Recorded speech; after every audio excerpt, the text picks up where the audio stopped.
ఏకపంట విధానం వల్ల సాగు రంగం తీవ్ర ఒడిదుడుకులను ఎదుర్కొంటోంది. మార్కెట్ డిమాండ్ తగ్గ పంటల ఎంపిక లేకపోవడం వల్ల సాగుదారులు ఆశించిన ఫలితాలను రాబట్టుకోలేకపోతున్నారు. ఈ క్రమంలో వ్యవసాయ శాఖ సూచనతో వేరుశెనగకు బదులు మొక్కజొన్న సాగు చేసిన మహబూబ్ నగర్ కర్షకులు మంచి దిగుబడులను పొందుతున్నారు.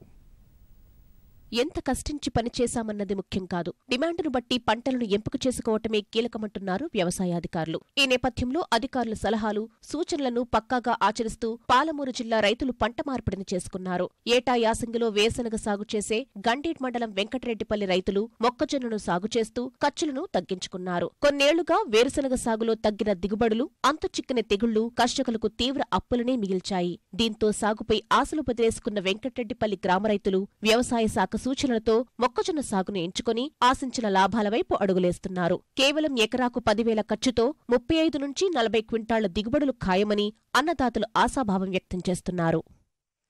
నేను 3.5 ఎకరాలు వేసాను. ఎకరకు 10,000 చొప్పున 30,000 వరకు అయింది. లాస్ట్ క్రాప్ అయిపోయే వరకు ఇంకొక 5,000 35,000 నాకు ఈ టోటల్ పంట అయిపోయేంత వరకు 35,000 ఖర్చు వస్తుంది. 20 నుంచి 30 క్వింటాలు రావచ్చని నేను అనుకుంటున్నాను. ఇంతకుముందు మొక్కజొన్న వేసేవాళ్ళు కాదు, పల్లి ఎక్కువ వేసేవాళ్ళు. ఈ వాటర్ ప్రాబ్లం కొరకు ఇంకొకటి పంట ఈ చీడపురుగులు అవన్నీ తెగుళ్ళ బారిన ఉండేసి మా ఏరియాలో 4 రైతులము ఈ మొక్కజొన్న వేసినాము. నేను ఇంతకుముందు పల్లి వేసేవాళ్ళము, ఇప్పుడు మొక్కజొన్న వేసినాము. మొక్కజొన్న కూడా ఇప్పుడు చాలా మంచిగా ఉంది. 3 కంకులు 2 కంకులు చాలా మంచిగా ఉంది.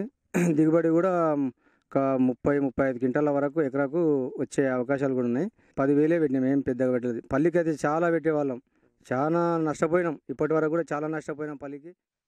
కిందటేడాది సెప్టెంబర్, అక్టోబర్లో కురిసిన వర్షాలు తప్ప జిల్లాలో ఒక్క వర్షం కురవలేదు. ఫలితంగా యాసంగి సీజన్పై తీవ్ర ప్రతికూల ప్రభావం కనిపిస్తోంది. ఈ పరిస్థితుల్లో మొక్కజొన్న పంట తక్కువ నీటి ఖర్చుతోనే సాగవుతోంది. వేరుశెనగలో నష్టాల పాలైన సాగుదారులు అట్టి నష్టాలను పూడ్చుకునేందుకు సిద్ధమయ్యారు. మరోవైపు బహిరంగ మార్కెట్లో మక్కలను గిట్టుబాటు ధరలు దక్కుతుండటం వల్ల జిల్లాలో సాగు విస్తీర్ణం ఏటికేడు పెరుగుతోంది. ఖరీఫ్ కంటే రబీలో దిగుబడులు ఎక్కువగా రానున్నట్లు పొడమిపుత్రులు చెబుతున్నారు.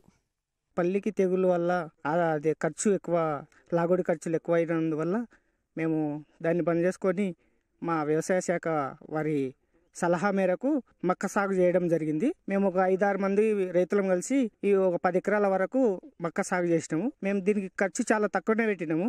ఖర్చు తక్కువ అయింది. ఎకరాకు ఒక 10,000 నుంచి 11,000 వరకు ఖర్చు అయింది. ఖరీఫ్ సీజన్కు ఈ రబీ సీజన్కి ఏంది తేడా అంటే ఒకటే వస్తుంది కంకి. ఇప్పుడు 2 కంకులు వస్తున్నాయి కాబట్టి మాకు డబల్ దిగుబడి వస్తుంది అని అంచనా ఉంది. పల్లి ఖర్చు ఎక్కువ అవుతుందని చెప్పి మొక్కజొన్నను మేలు చేస్తున్నాం. ఇప్పుడు ఈ సంవత్సరం నుంచి 30 నుండి 35 క్వింటాల్స్ వచ్చే నమ్మకం ఉంది. ఇప్పుడు 90 డేస్ అయింది, ఇంకొక 20-25 డేస్లో రావచ్చు అని అనుకుంటున్నాం.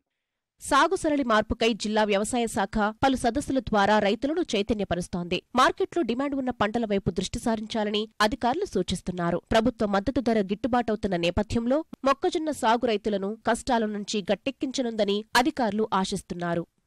కానీ పల్లి వేసుకున్న కొరకు ఒక గతం 3-4 సంవత్సరం నుంచి హీలింగ్ బాగా వస్తలేదు. మొక్కజొన్న వేసుకుంటే బెటర్ అని ఒక దగ్గర ఒక 40 ఎకరాలు ఈ విలేజ్లో వేయించిన. గతంలో మనకు ఎకరాకు 40 బస్తాలు వస్తుండే పల్లి కూడా, ఇప్పుడు మనకు 18 నుంచి 20 కూడా వస్తలేదు. మీరు మొక్కజొన్న వేసుకుంటే మీకు మంచి ఫలితం ఉంటుందని ఒక 7-8 రైతులు తయారైన ముందలు వచ్చారు. వాళ్ళు వేసుకురు. ఇప్పుడు 90 దినాలు పంట ఉంది. ఇప్పుడు చూస్తే చాలా మంచి ఉంది. రోగాలకు ఆన్కి తట్టుకొని రైతు మాత్రం హ్యాపీ ఉంది. ఇప్పుడు 35 నుంచి 40 క్వింటాల వరకు ఎకరకు రావచ్చు.